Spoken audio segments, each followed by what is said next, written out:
Police Officers Association. Jeff, sorry to bring you on the air with such sad news. Our thoughts and prayers are with you and your fellow officers. Sad day for you guys. Yeah, Mark, I appreciate it, and I know my guys do. Yesterday I was sad. Today I'm mad. I'm just wondering how long our so-called leaders are going to allow this unabated violence to go on unchecked.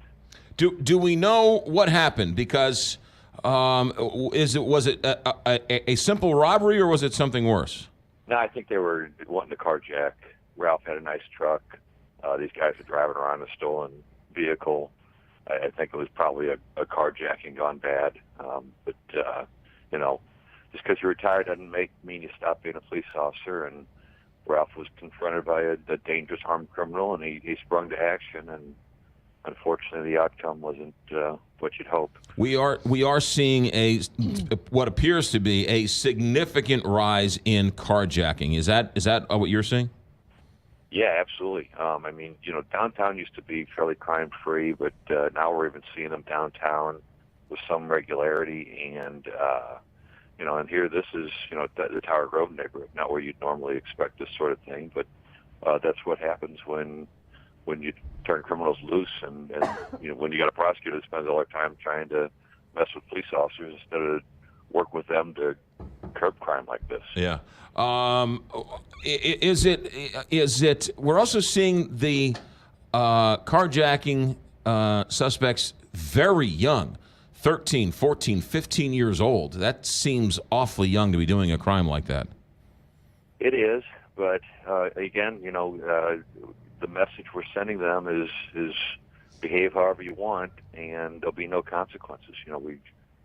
Out of 200 or so murders in 2017, this prosecutor got a combined 90 years in jail time for those 200 murders. That's 6 months per murderer.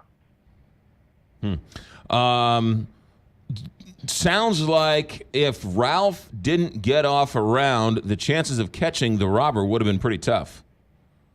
Right. I mean, he went out like a policeman. The bad guy, it sounds like, got off just one shot, but just happened to hit Ralph right in the chest, and the outcome was terrible. But they dropped the alleged shooter off at the hospital, and that resulted in them IDing the car and chased the car and grabbing the other two. So they're trying to sort out who's who, but it sounds like the fellow that ended up at the ER is probably the shooter. Ralph Harper, 67 years old. He retired in 2007. He came from a long line of police officers, did he not? Yeah, all four brothers worked for the city police department. His dad was a captain, was with the department for 4 decades. Between the 5 of them, they had 200 years of experience on the St. Louis Police Department. And it's a beloved family that's lost one of its, most beloved sons. Jeff Roorda with us for a couple more minutes. Jeff, the last time you were on, you made mention of the fact that the city of St. Louis is down 140, 150 police officers. Where does that number stand now? It was 138 yesterday morning.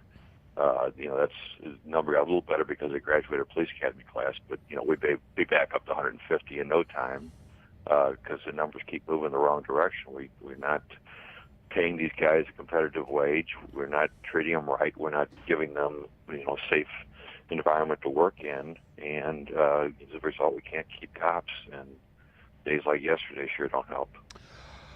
Jeff Roorda, business manager for the St. Louis Police Officers Association. Anything else you want to get off your chest while you're on? Just keep the Harper family in your thoughts and prayers, and respect their privacy. They're going through a terrible time, and the Police Association, through our Shield of Hope charity, the Fraternal Order of Police was able to help the family a little bit financially yesterday to try to offset any immediate expenses they had, but they're dealing with a very tough situation.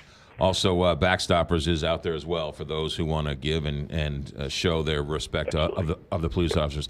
Jeff Roorda, hang in there, and you'll be in our prayers. Thanks, Jeff. Thanks, McGraw. All right.